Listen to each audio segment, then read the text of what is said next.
பாலேஸ்வர் எடுக்குமா? இது எடுக்கும், இது எடுக்கும். ஸ்ட்ராபெரி லோனாவால இருந்தால் இன்னும் நல்லா இருந்திருக்கு பார்த்தீங்களா?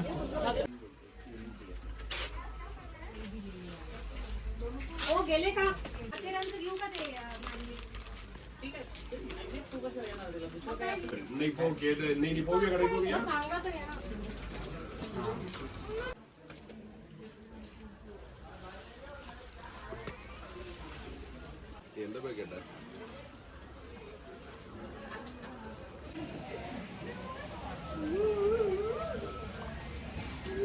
தூக்கம். காலையில் எழுந்திரிச்சது 11:30க்கு, அடுத்தது ராத்திரி 7 o'clock 8:30. அவ்வளோ தூக்கம். ஏன்னா லாஸ்ட் 1 வீக்ஸாக ஒர்க்கு ஆஃபீஸ் அப்படின்னு பிஸியாக இருந்ததுனால தூங்கவே இல்லை. அதனால் எனக்கு நல்லா தூங்கி எழுந்திரிச்சாச்சு. அண்ட் வெளியில் வந்தாலும் ஃபோட்டோஸ் எடுக்கலான்னு பார்த்தா கூட அதுக்கு கூட வழி இல்லை, ஏன்னா அவ்வளோ மழையாக இருக்குது.